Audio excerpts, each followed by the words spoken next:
The marble floors of Ashford Hall gleamed beneath the crystal chandeliers as Lady Isabella Hartwell stood frozen, her silk gown suddenly feeling like chains. The man she had loved for 3 years, Duke Edmund Ashford, was reading aloud a document that would shatter her world. "This marriage," he declared coldly, "was built on deception.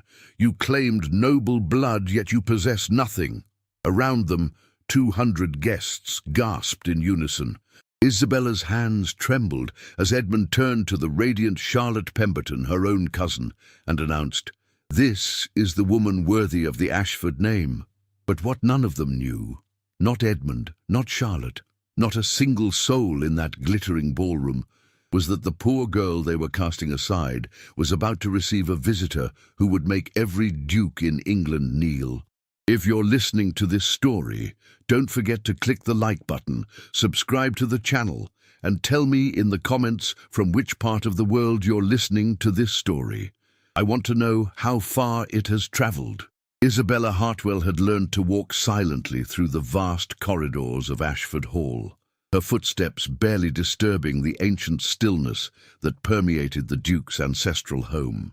For 3 years, she had been the Duchess of Ashford, though she had never quite felt she belonged within these imposing stone walls that stretched toward the grey English sky. The morning light filtered through the tall windows of her private sitting room, casting long shadows across the Persian rugs and mahogany furniture. Isabella sat at her writing desk, penning yet another letter to the orphanage in London that she secretly supported with her modest allowance. Her chestnut hair was arranged in the simple style she preferred, and her grey eyes reflected a quiet intelligence that few in society bothered to notice.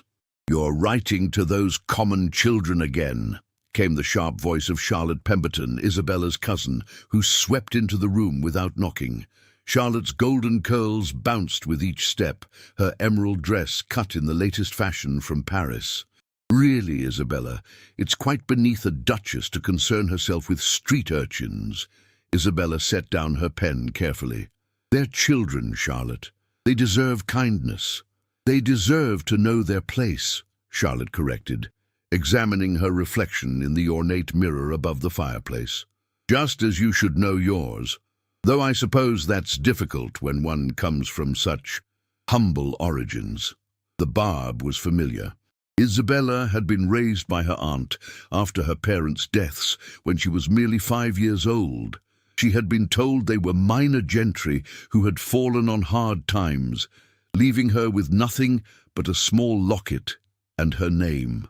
Her aunt had been cold but dutiful, ensuring Isabella received an education suitable for a gentleman's daughter, if nothing more.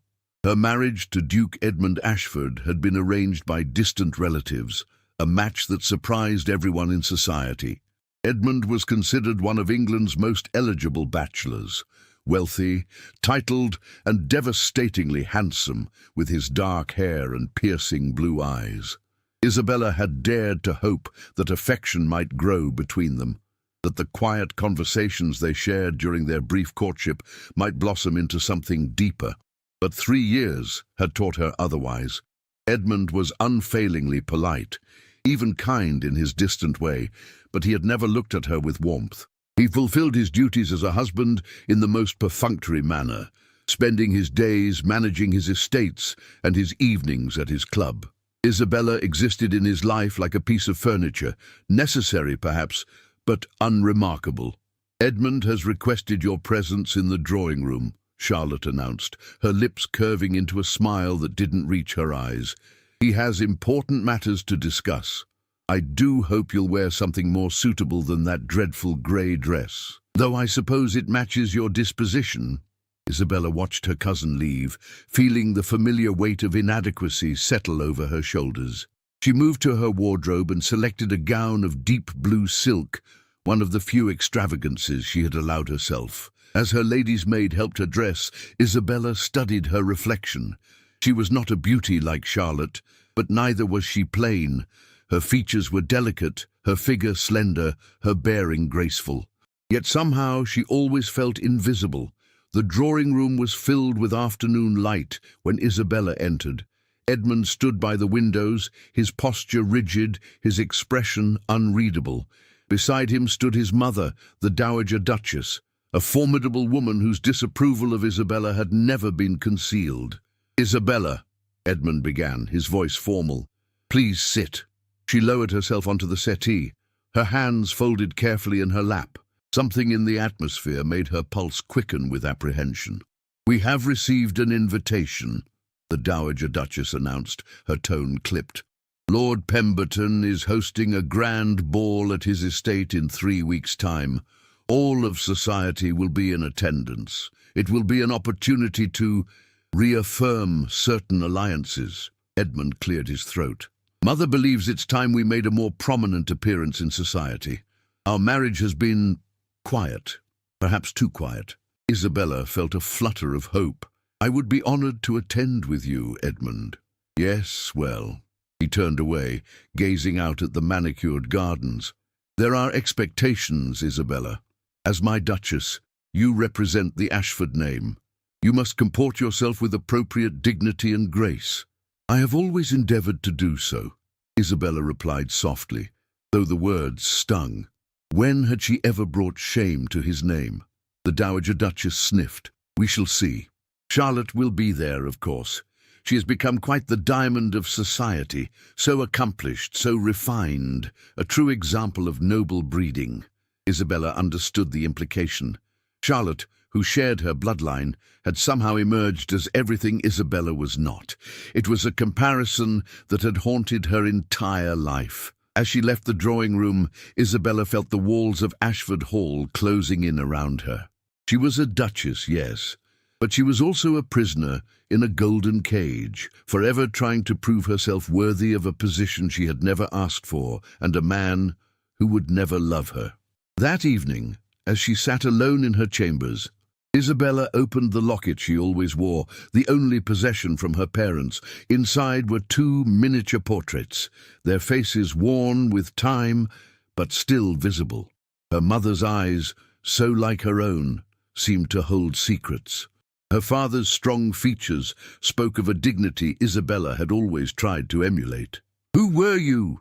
she whispered to the painted faces. "Why did you leave me with nothing but questions?" Outside her window, storm clouds gathered over the English countryside, and Isabella could not shake the feeling that the approaching ball would change everything. She did not know how right she was, nor how devastating that change would be. The Pemberton estate blazed with 1,000 candles on the night of the ball, its Georgian facade transformed into a palace of light and music. Carriages lined the sweeping drive, depositing England's finest families onto the marble steps, where liveried footmen waited to receive them. Isabella descended from the Ashford carriage on Edmund's arm, her heart beating rapidly beneath her corset.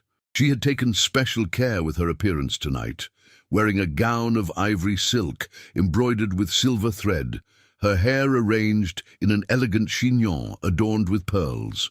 For once, she had allowed herself to hope that Edmund might look at her with approval, perhaps even pride.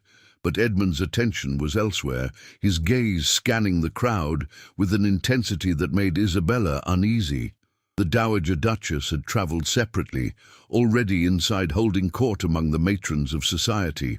The ballroom was a spectacle of wealth and privilege. Crystal chandeliers cast prismatic light across the polished floor, where couples waltzed to the orchestra's sweeping melodies. Silk gowns in every colour swirled like flowers in a garden, and the air was thick with perfume, champagne, and the murmur of aristocratic conversation. "Isabella, darling." Charlotte appeared in a gown of crimson satin that clung to her curves, diamonds glittering at her throat and wrists. "How lovely you look. So simple, quite refreshing, really, in contrast to those of us who must bear the burden of excessive adornment." Before Isabella could respond, Charlotte had linked arms with Edmund. "Your Grace, you promised me the first waltz. Surely you haven't forgotten?" Edmund's expression softened in a way Isabella had never seen directed at herself. "Of course not, Miss Pemberton.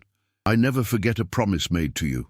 Isabella stood alone as they swept onto the dance floor, watching her husband and her cousin move together with a synchronicity that spoke of practice, of familiarity, of something that made her stomach twist with dread.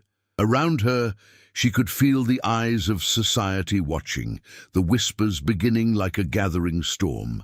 "Poor thing," she heard Lady Ashworth murmur to her companion. "She must know she's merely a placeholder. Everyone can see where the Duke's true affections lie." "I heard she brought nothing to the marriage," another voice added.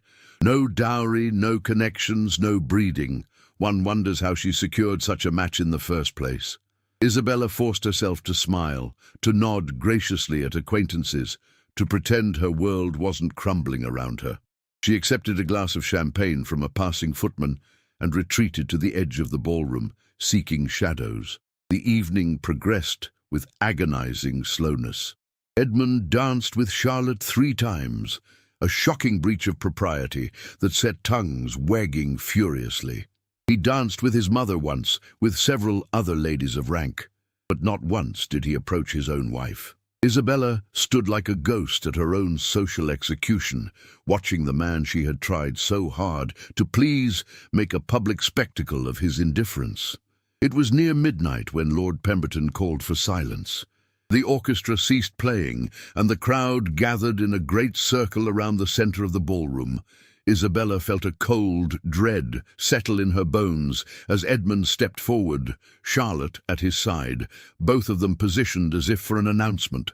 "My dear friends," Lord Pemberton began, his voice carrying across the hushed assembly, "we are gathered tonight not merely for celebration, but for truth. For 3 years, a deception has been perpetrated upon one of England's noblest families. Tonight that deception ends."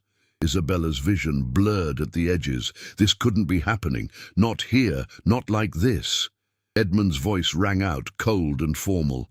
"I married in good faith, believing I was uniting myself with a woman of appropriate birth and breeding. I was led to believe that Lady Isabella Hartwell descended from the Hartwell family of Somerset, a respectable, if minor, noble line." He paused, and in that silence, Isabella heard the death knell of her life as she knew it. "I have recently discovered," Edmund continued, producing a sheaf of papers, "that this was a fabrication. The Hartwell family of Somerset died out 2 generations ago. Isabella's parents were not gentry at all, but common merchants who assumed the Hartwell name to elevate their station. She brought no noble blood to our union, no dowry, no legitimate claim to the title of Duchess. She is, in essence, an impostor who has deceived us all." The ballroom erupted in gasps and scandalized whispers. Isabella stood frozen, her champagne glass slipping from nerveless fingers to shatter on the marble floor. The sound seemed impossibly loud in her ears. "That's not true," she whispered, but her voice was lost in the chaos. "I didn't know. I was told—" "You were told lies," the Dowager Duchess proclaimed, stepping forward with triumphant malice. "Lies you perpetuated to trap my son into an unsuitable marriage. You have disgraced the Ashford name and betrayed the trust of everyone in this room." Charlotte moved closer to Edmund, her hand resting possessively on his arm. "How terrible this must be for you, Your Grace, to discover you've been shackled to such a creature. But there are remedies, are there not? Annulments for marriages based on fraud?" Edmund's blue eyes finally met Isabella's, and in them she saw not anger, but cold calculation.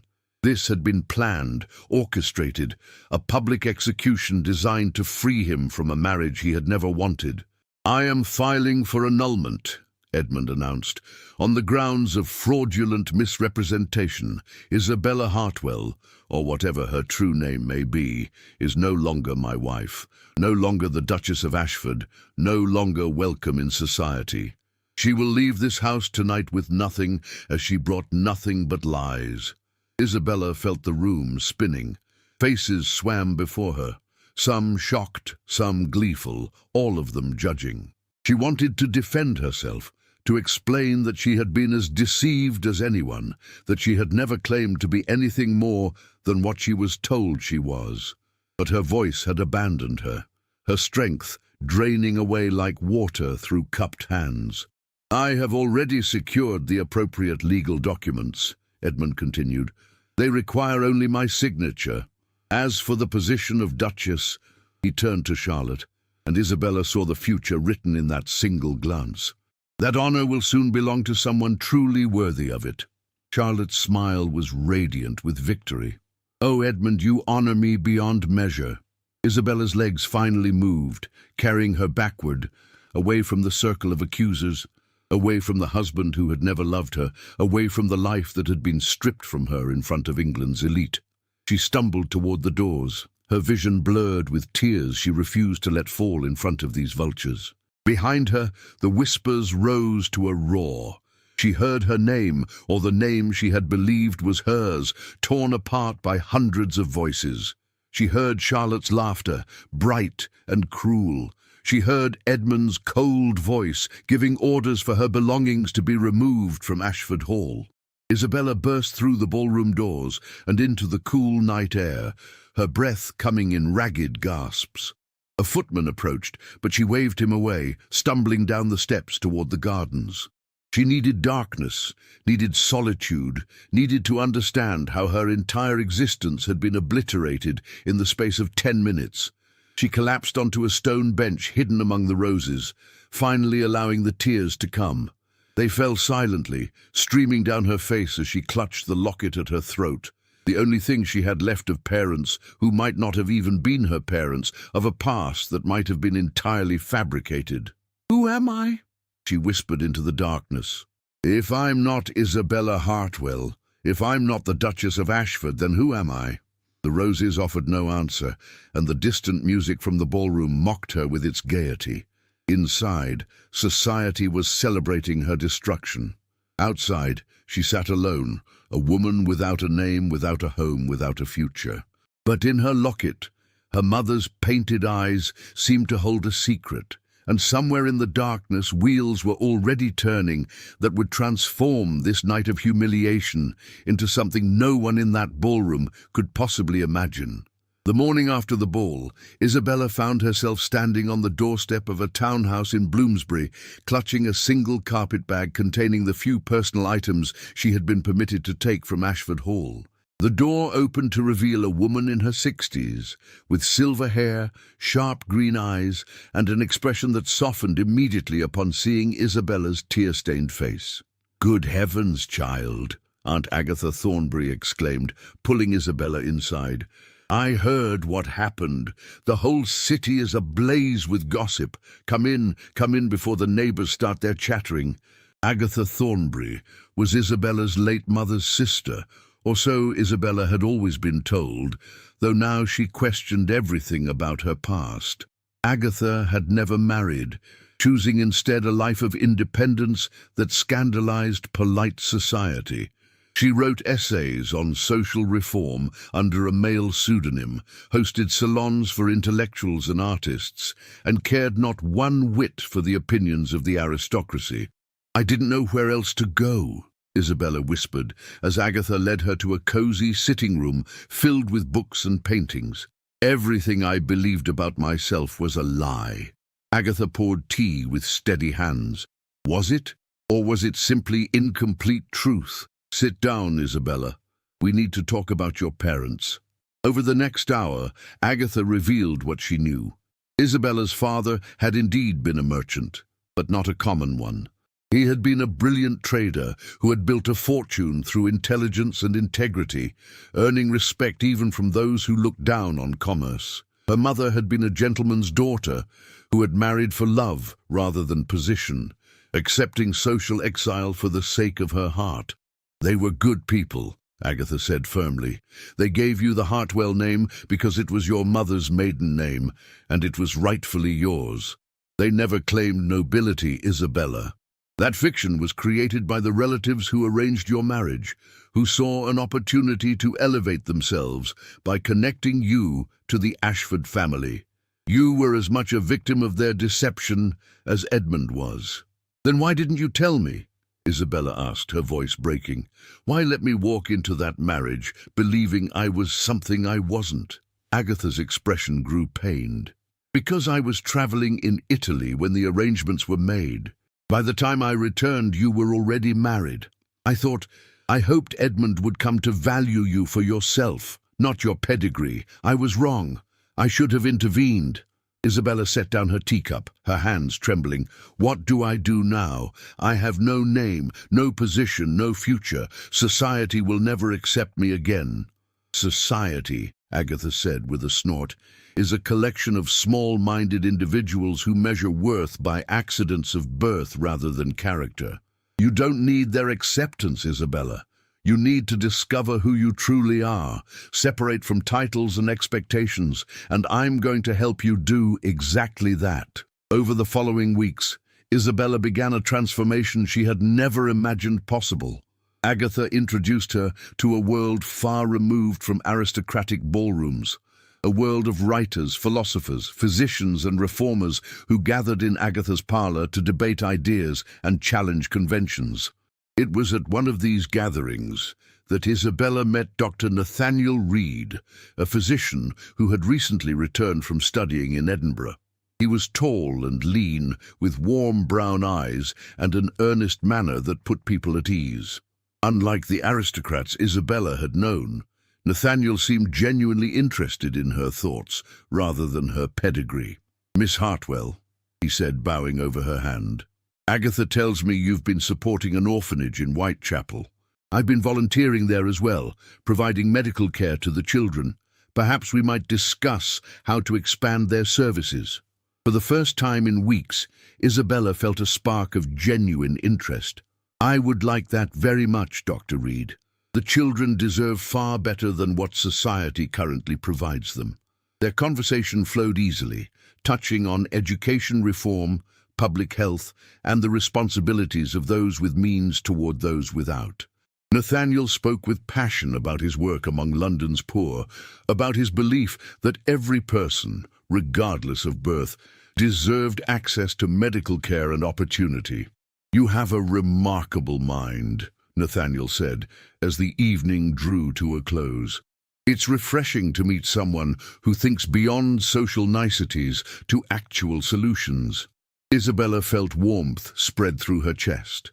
Not the desperate hope she had felt with Edmund, but something steadier, more genuine. "Thank you, Dr. Reed. That may be the kindest thing anyone has said to me in years." As weeks turned into months, Isabella found herself drawn deeper into this new world. She began writing articles for reform journals under Agatha's guidance, her natural intelligence and compassion finding expression in words that moved readers. She spent her days at the orphanage, working alongside Nathaniel to improve conditions for the children. She attended lectures at the Royal Society, debates at political clubs, and gradually built a life based on purpose rather than position. But London society had not forgotten her. The scandal of the false Duchess continued to circulate, and Isabella occasionally glimpsed familiar faces on the street, faces that would turn away in disgust or whisper behind gloved hands. She heard that Edmund's annulment had been granted, that he was courting Charlotte openly, that their wedding was being planned for the spring. Each piece of news was a small knife to her heart, not because she still loved Edmund. She was beginning to realize she never truly had, but because it reminded her of how thoroughly she had been discarded. "You're brooding again," Nathaniel observed one afternoon as they walked through the orphanage courtyard. "I can always tell. Your eyes get that faraway look." Isabella managed a small smile. "I was thinking about how strange life is.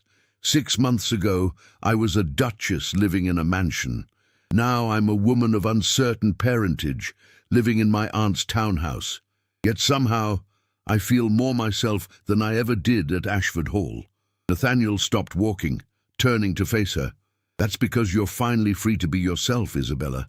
Not a duchess, not a decoration, but a woman of intelligence and compassion who makes a real difference in the world. That's worth more than any title." "Is it?" Isabella asked softly. "Sometimes I wonder if I'm fooling myself, pretending this life is enough when society has made it clear I'm worth nothing."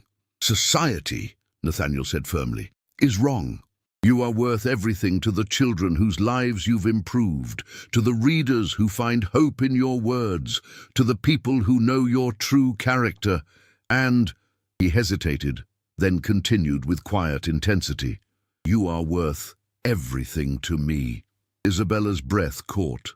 She searched Nathaniel's face and saw there what she had never seen in Edmund's: genuine admiration, respect, and the beginning of something deeper. Before she could respond, a commotion erupted at the orphanage gates.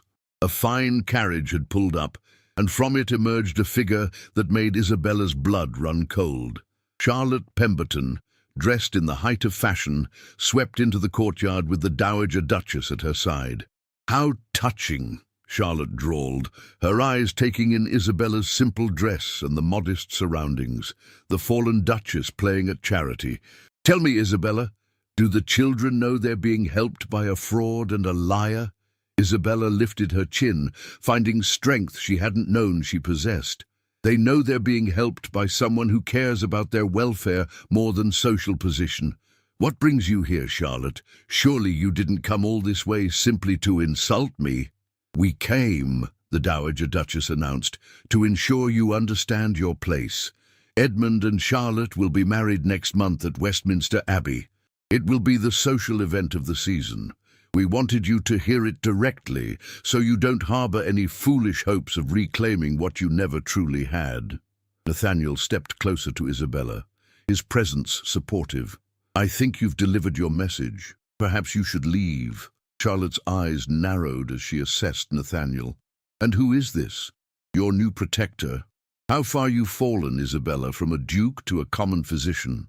Though I suppose it's appropriate, common people belong with common people. Dr. Reed," Isabella said clearly, "is worth 10 of any aristocrat I've ever met.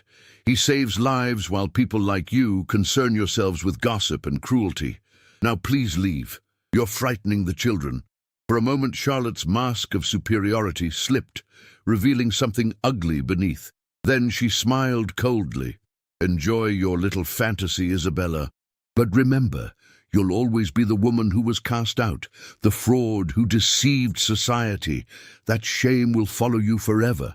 As the carriage pulled away, Isabella felt Nathaniel's hand gently touch her shoulder.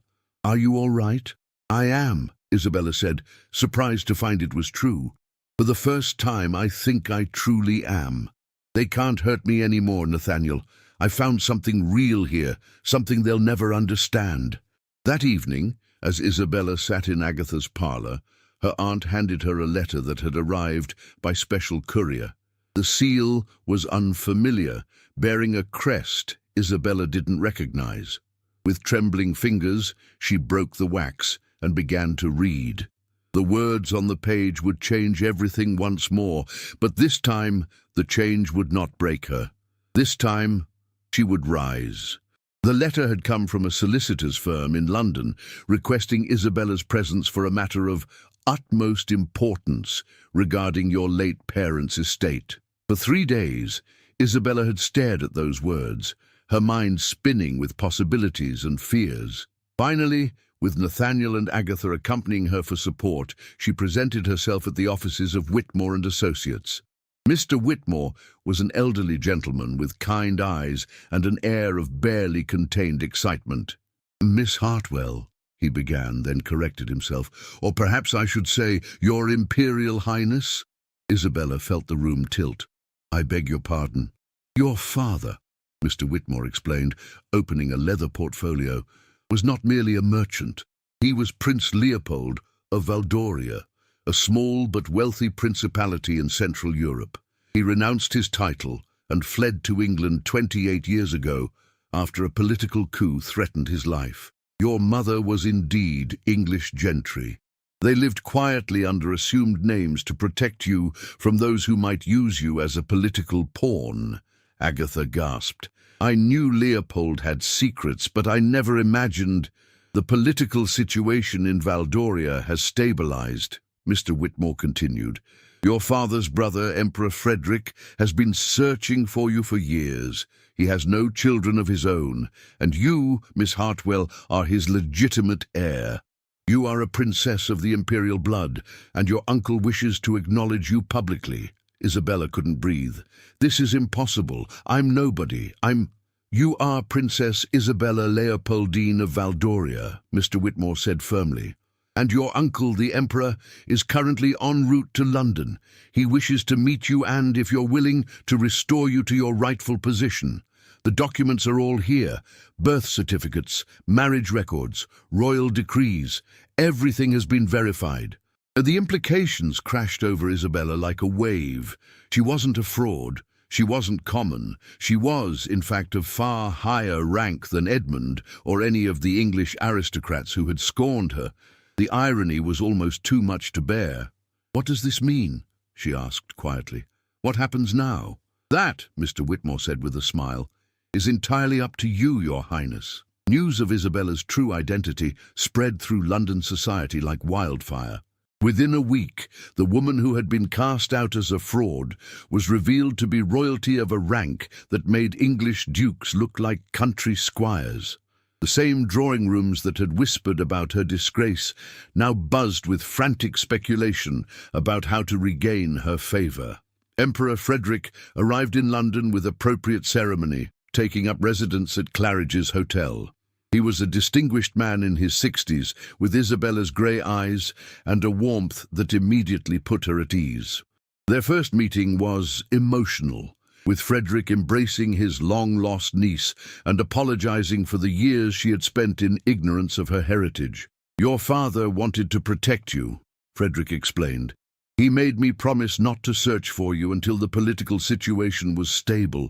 By the time I could safely do so, you had married and seemed settled. I thought perhaps you were happy. When I heard of the annulment," his expression darkened, "I came as quickly as I could." "I don't know how to be a princess," Isabella admitted. "I barely knew how to be a duchess." Frederick smiled. "You be yourself, my dear. That's all any of us can do. But perhaps you'll allow me to introduce you properly to society, to show these English aristocrats that they gravely misjudged you." And so, 6 months after her public humiliation, Isabella prepared to re-enter society, not as a disgraced duchess, but as an imperial princess. The venue was the Ashworth Ball, one of the season's most prestigious events. Everyone who mattered would be there, including Edmund and Charlotte, whose wedding was now just 2 weeks away. Isabella dressed with care in a gown of deep sapphire silk, cut in the continental style and adorned with diamonds that had belonged to her grandmother. Her hair was arranged in an elegant style befitting her rank, and around her neck she wore the imperial insignia of Valdoria. When she looked in the mirror, she barely recognized herself, not because she looked different, but because she finally looked like who she truly was. Nathaniel arrived to escort her, looking handsome in formal evening wear. Over the past months, their friendship had deepened into something neither of them had named, but both understood. He bowed formally. "Your Highness, you are breathtaking." "I'm still just Isabella," she said softly. "The same woman who helps at the orphanage and writes reform articles." "No," Nathaniel corrected gently. "You're Isabella, who happens to be a princess. There's a difference. The title doesn't change who you are. It simply reveals what was always there."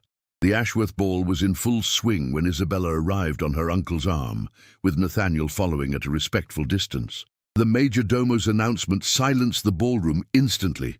His Imperial Majesty Emperor Frederick of Valdoria and Her Imperial Highness Princess Isabella Leopoldine of Valdoria. Every head turned. Every conversation stopped. Isabella felt hundreds of eyes on her as she descended the stairs, her bearing regal, her expression serene. She saw shock, disbelief, and dawning horror on the faces of those who had mocked her. And there, near the center of the ballroom, stood Edmund and Charlotte. Edmund's face had gone pale, his blue eyes wide with something that might have been regret or simply calculation. Charlotte looked as if she might faint, her hand clutching Edmund's arm with white-knuckled desperation. "Your Majesty, Your Highness!" Lady Ashworth gushed, rushing forward. "What an unexpected honor! We had no idea, that is, we would never have—" Would never have what? Emperor Frederick asked coolly. Would never have treated my niece with such contempt had you known her rank. How telling about your character, Lady Ashworth. The rebuke was delivered with perfect politeness, but its sting was unmistakable. Lady Ashworth retreated, her face crimson. As the evening progressed, Isabella found herself surrounded by the same people who had whispered about her disgrace. Now they competed for her attention, offering apologies and excuses, trying desperately to repair the damage they had done. She accepted their groveling with grace, but without warmth, her true attention reserved for those who had stood by her, Agatha, Nathaniel, and the few genuine friends she had made in her months of exile. It was inevitable that she would come face to face with Edmund. He approached with Charlotte at his side, both of them looking as if they were walking to their execution. "Your Highness," Edmund began, his voice strained, "I must offer my most sincere apologies. Had you known my rank," Isabella interrupted quietly, "you would have treated me differently, but my character, my intelligence, my compassion, those were the same whether I was a princess or a merchant's daughter. You judged me unworthy, not because of who I was, but because of what you believed I lacked. That tells me everything I need to know about your character, Edmund." Charlotte's face twisted with desperation. "You must understand, Isabella, we were deceived as well.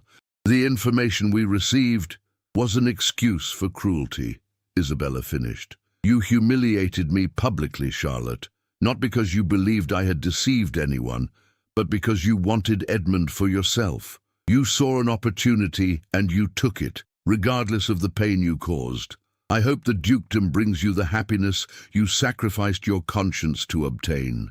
"Isabella," Edmund said, and for the first time she heard genuine emotion in his voice. "I was wrong, terribly wrong. If there's any way I could make amends—" "There isn't," Isabella said simply. "You made your choice, Edmund.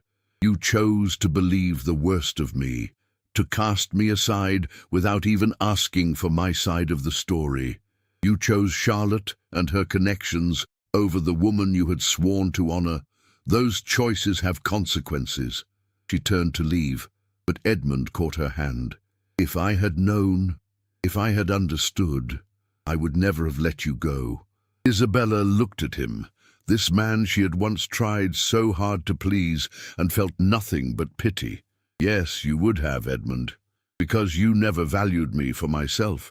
You would have kept me as a princess, but you discarded me as a woman. That's the tragedy. Not that you lost a princess, but that you never recognized the worth of the person you had." She withdrew her hand and walked away, feeling lighter with each step. Behind her, she heard Charlotte's sharp whisper, "She's bluffing. She must be. This can't be real." But it was real, and everyone in that ballroom knew it. The woman they had scorned was now far above them in rank and dignity. The Duchess they had mocked was an imperial princess, and the man who had cast her aside had just realized the magnitude of his mistake. Nathaniel appeared at Isabella's side, offering his arm. "Shall we dance, Your Highness?" Isabella smiled, genuine and warm. "I would be delighted, Dr. Reed." As they waltzed across the floor, Isabella caught sight of her reflection in the ballroom mirrors. She saw a woman who had been broken and rebuilt, who had lost everything and found herself, who had been cast down and risen higher than before. She saw, finally, who she truly was. And in Nathaniel's eyes, she saw a future that had nothing to do with titles or rank, but everything to do with love, respect, and genuine partnership. The kind of future she had always deserved, but never dared to dream possible. The music swelled, and Isabella let herself be carried by it, knowing that this was not an ending, but a beginning. The morning after the Ashworth ball, London society woke to find itself in chaos. Calling cards piled up at Claridge's hotel, each bearing desperate messages of apology and requests for audiences with Princess Isabella. The same families who had shunned her now competed for her attention with an enthusiasm that would have been comical, if it weren't so transparently self-serving. Isabella sat in her uncle's suite, reviewing the cards with Agatha. The Dowager Duchess of Ashford requests the honor of calling upon your highness to express her deepest regrets, Isabella read aloud, then set the card aside. How quickly allegiances shift when rank is revealed. Will you receive any of them? Agatha asked, though her tone suggested she already knew the answer. Only those who showed me kindness when I had nothing, Isabella replied. The rest can keep their regrets. I have no interest in relationships built on my title, rather than my character. Emperor Frederick entered the room, followed by his private secretary. My dear, we need to discuss your future. I know this has all been overwhelming, but decisions must be made. Isabella set down the calling cards. What kind of decisions? Your position in Valdoria, for one, Frederick explained, settling into a chair. As my heir, you have responsibilities to our people. I would like you to return with me, to learn about your heritage, and eventually take your place in the Imperial court. However, he added, noting Isabella's expression, I understand you have built a life here in London. I won't force you to abandon it. I need time to think, Isabella said quietly. 6 months ago I believed I was nobody. Now I'm a princess and an imperial heir. It's rather a lot to process. Of course, Frederick agreed. Take all the time you need, but know that Valdoria would welcome you with open arms, and I would be honored to have you by my side. That afternoon, Isabella received a visitor she had been expecting, Edmund, arriving without Charlotte, and looking considerably less composed than usual. He was shown into a private sitting room where Isabella waited, Nathaniel standing supportively nearby. Your Highness, Edmund began, then stopped. Isabella, thank you for seeing me. I'm seeing you, so we can have closure, Isabella said directly. Nothing more. Edmund flinched but nodded. I deserve that. I deserve far worse, actually. Isabella, I've spent the past day realizing what a fool I've been. You were everything I should have valued. Intelligent, compassionate, genuine, and I was too blind to see it. I let my mother's prejudices and Charlotte's manipulations convince me that breeding mattered more than character. Yes, you did, Isabella agreed, offering no comfort. And in doing so, you humiliated me in front of all society, destroyed my reputation, and cast me aside without even giving me a chance to defend myself. You believed the worst of me without question because it suited your purposes. I know, Edmund said miserably, and I can never make that right. But Isabella, if there's any chance, any possibility that you might consider— No, Isabella said firmly, there isn't. Edmund, even if I weren't a princess, even if you hadn't treated me so cruelly, we were never right for each other. You married me out of duty, and I tried to make you love me out of desperation. Neither of us was being honest about what we wanted or needed. And what do you need? Edmund asked, his eyes flickering to Nathaniel. I need someone who values me for who I am, not what I represent, Isabella said. Someone who sees my mind as equal to my appearance, who respects my opinions even when he disagrees, who wants a partner rather than an ornament. I need someone who would have stood by me when I had nothing, not someone who only wants me now that I have everything. The words hung in the air, and Edmund's shoulders sagged in defeat. He's a lucky man, he said quietly, glancing at Nathaniel. Whoever he is. I'm a lucky woman, Isabella corrected, because I finally know my own worth, regardless of whether any man recognizes it. After Edmund left, Nathaniel approached Isabella carefully. That was remarkably gracious of you, considering what he did. It wasn't grace, Isabella replied. It was freedom. I needed to face him and realize that I feel nothing, no anger, no pain, no lingering attachment. He's simply a man who made poor choices, and those choices cost him something valuable. That's his burden to bear, not mine. And what about us? Nathaniel asked softly. Your uncle wants you to return to Valdoria. You have responsibilities there, a future as an empress. Where does that leave a common physician from London? Isabella turned to face him fully. You're not common, Nathaniel. You're extraordinary, and as for where it leaves us— She took a breath, gathering her courage. That depends on whether you'd consider a rather unusual proposition. I'm listening, Nathaniel said, his eyes intent on hers. I need to go to Valdoria, Isabella began. I need to learn about my heritage, meet my people, understand what it means to be my uncle's heir. But I don't want to go alone, and I don't want to leave behind the work we've started here, the orphanage, the reform efforts, all of it. What if— She hesitated, then continued. What if you came with me? Not as my physician or my employee, but as my partner in every sense of the word. Valdoria needs modern medical facilities, education reform, social programs. We could build something meaningful there together. Nathaniel's expression shifted through surprise, hope, and finally, joy. Isabella, are you asking me to— I'm asking you to marry me, Isabella said clearly. Not because I need a husband to legitimize my position, I don't. Not because you're of appropriate rank, by society's standards you're not. But because you're the man I love, the man I respect, the man I want beside me as I figure out who I'm meant to be. If you'll have me. For a moment, Nathaniel simply stared at her. Then he laughed, a sound of pure happiness. A princess is proposing to me. This is possibly the most unconventional thing that's ever happened in my decidedly conventional life. Is that a yes? Isabella asked, her heart racing. That's an absolutely, unequivocally, enthusiastically yes, Nathaniel replied, pulling her into his arms. Though I should warn you, I have no idea how to be a prince consort or whatever the appropriate title would be. Neither do I, Isabella admitted, laughing against his shoulder. We'll figure it out together. We'll probably make mistakes and scandalize people and do everything wrong according to protocol, but we'll do it honestly, and we'll do it together. Their engagement was announced the following week, sending fresh shockwaves through London society. A princess marrying a physician? It was unprecedented, scandalous, and exactly the kind of thing Isabella no longer cared about. Emperor Frederick gave his blessing with enthusiasm, declaring that Nathaniel's character and accomplishments mattered far more than his pedigree.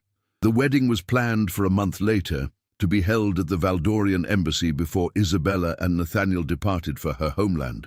It would be a small, intimate ceremony, nothing like the grand spectacle Edmund and Charlotte were planning.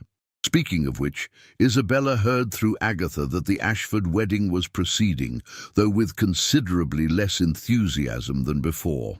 Charlotte had gotten what she wanted, but the triumph had turned to ash in her mouth. She would be a duchess, yes, but everyone knew she was second choice, the woman Edmund had turned to after losing a princess. The whispers that had once targeted Isabella now focused on Charlotte, questioning her character and her methods. Isabella felt no satisfaction in Charlotte's discomfort, only a distant pity. Charlotte had sacrificed her integrity for a title, and she would spend the rest of her life wondering if Edmund truly wanted her or simply couldn't have what he'd lost. The day before Isabella's wedding, she visited the orphanage one last time before departing for Valdoria. The children gathered around her, some crying at the thought of her leaving, others excited about the letters she promised to send. "Will you forget about us?" little Emma asked, clutching Isabella's hand. "Now that you're a princess?" Isabella knelt down to the child's level. "I could never forget you, Emma. You and all the children here taught me something important, that what matters isn't where we come from or what titles we have, but how we treat each other and what we do with the opportunities we're given. I'm going to Valdoria to help children there, just like I tried to help you here. And Dr. Reed, my husband, will be building a hospital and a school. We're taking everything we learned here with us." "Will you come back?" another child asked. "I will," Isabella promised. "And when I do, I expect to hear that you've all been studying hard and being kind to each other. Deal?" "Deal," the children chorused. That evening, as Isabella packed the last of her belongings, she found the locket she had worn throughout her ordeal. She opened it, looking at her parents' faces with new understanding. They had given up everything, title, position, security, for love and for her safety. They had lived as ordinary people, finding meaning in their relationship and their work, rather than in rank or recognition. "I understand now," she whispered to the painted faces. You were showing me what really matters. It just took me a while to learn the lesson." She fastened the locket around her neck, where it would stay, not as a reminder of what she'd lost, but as a symbol of what she'd gained. The knowledge that her worth came from within, not from any title or position society might grant or take away. Tomorrow she would marry Nathaniel. Next week she would sail for Valdoria. But tonight she was simply Isabella, a woman who had been broken and remade, who had lost everything and found herself, who had been cast down and risen higher than she'd ever imagined possible. And that, she realized, was the greatest triumph of all. 8 months after leaving England, Princess Isabella stood on the balcony of the Imperial Palace in Valdoria's capital city of Kronstadt, watching the sun rise over the mountains that surrounded the valley.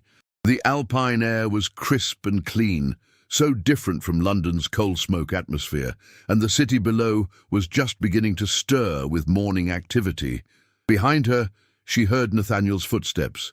He wrapped his arms around her waist, resting his chin on her shoulder. "You're up early again. Couldn't sleep." "I was thinking about how much has changed," Isabella replied, leaning back against him. "A year ago, I was standing in a ballroom being publicly humiliated. Now I'm here, in a country I never knew existed, doing work I never imagined possible. It feels like a dream sometimes." "If it's a dream, I hope we never wake up," Nathaniel said, pressing a kiss to her temple. "Though I have to say, being married to you is considerably more exhausting than I anticipated. Do you ever stop working?" Isabella laughed. "Says the man who spent yesterday performing surgeries until midnight. We're a matched pair of workaholics, my love." It was true. The past months had been a whirlwind of activity. Isabella had thrown herself into learning about Valdoria, its history, its people, its challenges. The country was small but prosperous, nestled in the Alps with a population of less than 500,000. It had maintained its independence through careful diplomacy and strategic neutrality, but it faced the same social problems as larger nations: poverty, inadequate education, limited medical care for the lower classes. Isabella had immediately seen opportunities. With her uncle's support and Nathaniel's expertise, she had established the Imperial Foundation for Social Welfare, modelled after the work they had done in London, but on a larger scale. They had opened 3 new schools in rural areas, established a modern hospital in Kronstadt that provided free care to those who couldn't afford it, and implemented reforms to the orphanage system that prioritized education and emotional well-being over mere survival. The Valdorian people, initially skeptical of their emperor's long-lost niece, had quickly warmed to Isabella. She spoke their language imperfectly, but enthusiastically, visited even the remotest villages to understand their needs, and worked alongside common people in ways that shocked the traditional nobility. She was not the kind of princess they were accustomed to, and that was precisely why they loved her. "Your uncle wants to see us this morning," Nathaniel reminded her. "Something about an official announcement?" Isabella nodded, a mixture of excitement and nervousness fluttering in her stomach. She had a suspicion about what Frederick wanted to discuss, and if she was right, it would change their lives once again. An hour later, they sat in Frederick's private study, a cozy room filled with books and maps. The emperor looked older than when Isabella had first met him, his health declining gradually despite the best medical care. He smiled at them warmly. "My dear children," he began, "I've been watching you these past months with great pride. Isabella, you've exceeded every hope I had when I brought you here. You've connected with our people in ways I never could, brought fresh ideas and genuine compassion to your work. And Nathaniel, your hospital has already saved countless lives. You've both proven yourselves worthy of the trust I placed in you." "Thank you, Uncle," Isabella said softly. "But I sense there's more you want to say." Frederick nodded. "I'm not getting any younger, my dear. The physicians tell me I have perhaps 2 or 3 good years left. I need to begin preparing for the transition of power, and that means making certain decisions official." He paused, his expression serious. "I want to name you as Crown Princess Isabella, my formal heir and successor. When I'm gone, you will become Empress of Valdoria." Isabella had expected this, but hearing it stated so plainly still took her breath away. "Uncle, I'm honored. But are you certain? I've only been here 8 months. There must be others with stronger claims, more experience." "There are distant cousins with claims," Frederick acknowledged, "but none with your intelligence, your compassion, or your vision for Valdoria's future. You've already done more for this country in 8 months than they've done in their entire lives. The people love you, Isabella. More importantly, they trust you. That's worth more than any amount of royal blood." He turned to Nathaniel. "And you, my boy, will need a proper title. I'm creating a new position, Prince Consort and Imperial Physician. You'll have authority to continue expanding medical services throughout Valdoria, with full Imperial support and funding. What do you say?" Nathaniel looked at Isabella, and she saw in his eyes the same mixture of excitement and trepidation she felt. "We say yes," he replied firmly. "We'll do our best to serve Valdoria and honor your trust in us." "I never doubted it," Frederick said with satisfaction. "The formal ceremony will be held next month. Representatives from every European court will be invited, including," he added with a slight smile, "England." Isabella's stomach tightened. "Will they come?" "Oh, I imagine they will," Frederick said. "Diplomatic relations and all that. It will be interesting to see their faces when they witness your coronation as crown princess, particularly certain individuals who treated you so poorly." The announcement of Isabella's new position sent ripples through European society. Congratulations poured in from monarchs and heads of state, along with requests for audiences and trade negotiations. Valdoria, previously a minor player in continental politics, suddenly found itself the subject of intense interest. And as Frederick had predicted, the British delegation confirmed their attendance at the coronation ceremony. The list of attendees included several familiar names, among them the Duke and Duchess of Ashford. "You don't have to see them," Nathaniel said as they reviewed the guest list. "We can arrange for you to be occupied with other delegations during their visit." "No," Isabella said thoughtfully. "I want to see them, not because I need closure, I already have that, but because I want them to see what I've become, what I've built. I want them to understand that their cruelty didn't destroy me. It freed me." The coronation ceremony was held on a brilliant spring day, with all of Kronstadt decorated in Valdoria's colors of blue and gold. The cathedral was packed with dignitaries, and thousands of citizens lined the streets to catch a glimpse of their beloved princess. Isabella wore a gown of white silk embroidered with golden thread, the imperial crown of Valdoria resting on her chestnut hair. As she knelt before her uncle and the archbishop, she felt the weight of responsibility settling on her shoulders, but it was a weight she was ready to bear. "Do you, Isabella Leopoldine, swear to serve the people of Valdoria with wisdom, justice, and compassion?" the archbishop intoned. "I do so swear," Isabella replied, her voice clear and strong. "Then by the power vested in me, and with the blessing of Emperor Frederick, I proclaim you Crown Princess of Valdoria, heir to the imperial throne, protector of the realm." The cathedral erupted in cheers. Nathaniel, standing nearby in his new role as Prince Consort, smiled at her with such love and pride that Isabella felt tears prick her eyes. This was real. This was her life now, and it was more than she had ever dared to dream. At the reception that followed, Isabella moved through the crowd with practiced grace, accepting congratulations and engaging in diplomatic conversations. She was aware of Edmund and Charlotte's presence, though she didn't seek them out. Let them come to her, if they dared. They did, eventually. Edmund looked uncomfortable in his formal attire, and Charlotte's smile was brittle as glass. They bowed deeply, deeper than they would have bowed to an English duchess, because Isabella now outranked them significantly. "Your Imperial Highness," Edmund said formally, "congratulations on your coronation. Valdoria is fortunate to have you." "Thank you, Your Grace," Isabella replied with perfect courtesy. "I trust you're enjoying your visit to our country." "It's beautiful," Charlotte said, her voice tight. "Quite different from England. So rustic." Isabella smiled. recognizing the barb for what it was, a desperate attempt to diminish what Isabella had achieved. We prefer to call it authentic. Our people value substance over superficial elegance. It's one of the things I love most about Valdoria. And your hospital work? Edmund asked, seeming genuinely curious. I heard you've been quite involved in social reforms.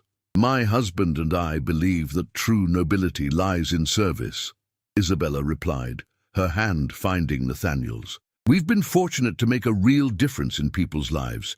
It's far more fulfilling than attending endless balls and maintaining appearances. The implication was clear, and Edmund had the grace to look ashamed. I'm glad you found happiness, Isabella. Truly, you deserve it. I know, Isabella said simply. I hope you found the same, Edmund. Though I suspect you're beginning to realize that what you thought you wanted isn't quite what you needed. Charlotte's face flushed with anger, but before she could respond, Emperor Frederick approached with the Austrian ambassador, and Edmund and Charlotte were forced to withdraw. Isabella watched them go, feeling nothing but a distant pity. That was remarkably diplomatic of you, Nathaniel murmured. I was half expecting you to have them thrown in the dungeon. We don't have a dungeon, Isabella replied with a laugh. And besides, they're not worth the effort. They have to live with their choices, and I suspect that's punishment enough. Later that evening, after the last guests had departed and the palace had quieted, Isabella and Nathaniel stood once again on their balcony, looking out over Kronstadt. The city lights twinkled like stars, and in the distance they could hear music from the celebrations still continuing in the streets. Do you ever regret it? Nathaniel asked. Leaving England, taking on all this responsibility, becoming someone you never planned to be? Isabella considered the question seriously. I regret the pain of what happened, she said finally. I regret that people I cared about turned out to be shallow and cruel, but I don't regret where it led me. If I hadn't been cast out, I never would have discovered who I truly was. I never would have found you. I never would have come here and found my purpose. So you're saying that being publicly humiliated and having your life destroyed was actually a good thing? Nathaniel asked with gentle humor. I'm saying that sometimes we have to lose everything we thought we wanted in order to find what we actually need, Isabella replied. I thought I wanted to be a duchess, to be accepted by English society, to make Edmund love me. But what I needed was to discover my own strength, to find work that mattered, to build a partnership based on mutual respect and genuine love. I needed to bloom where I was planted, even when that planting was painful. Nathaniel pulled her close. You know what I love most about you? You turned your greatest humiliation into your greatest triumph. You could have become bitter, could have spent your life seeking revenge or nursing your wounds. Instead, you became someone who helps others, who builds rather than destroys, who leads with compassion rather than cruelty. I had good teachers, Isabella said, thinking of Agatha, of the children at the orphanage, of all the people who had shown her kindness when she had nothing. And I had you, believing in me even when I didn't believe in myself. They stood in comfortable silence, watching the stars emerge in the darkening sky. Somewhere in England, Edmund and Charlotte were returning to Ashford Hall, to a marriage built on ambition rather than love, to a life of maintaining appearances and wondering what might have been. Somewhere in London, children were sleeping safely in an improved orphanage, benefiting from reforms Isabella had initiated. Somewhere in Valdoria's mountains, families were receiving medical care they couldn't have afforded before Nathaniel's hospital opened. And here, in the Imperial Palace of Kronstadt, a woman who had once been called a fraud and an impostor stood as crown princess, heir to an empire, beloved by her people, and genuinely happy for the first time in her life. Your Imperial Highness, Nathaniel said formally, then grinned. That's going to take some getting used to. You could just call me Isabella, she suggested, or my love. Or that woman who keeps dragging me to ribbon-cutting ceremonies. How about the woman who proved that true nobility has nothing to do with birth and everything to do with character? Nathaniel offered. That's a bit long for everyday use, Isabella laughed, but I'll accept it. As they turned to go inside, Isabella cast one last look at the mountains surrounding her adopted homeland. She thought of the girl she had been, desperate for approval, willing to diminish herself to fit others' expectations, believing her worth came from her position rather than her person. That girl was gone, transformed through fire and pain into someone stronger, wiser, and infinitely more capable. The Duke had cast out his poor wife, believing he was discarding someone worthless. Instead, he had freed a princess to find her empire, a woman to discover her strength, and a soul to bloom in soil that actually nourished her growth. And in the end, that was the greatest revenge of all, not hurting those who had hurt her, but becoming so genuinely happy that their opinions ceased to matter. Isabella had found her kingdom, her purpose, and her love. She had found herself, and she had never been richer. If you enjoyed this story, please subscribe to the channel, leave a like, and share in the comments where in the world you're listening from. Your support helps these stories reach people who need to hear them. Thank you for being part of this journey.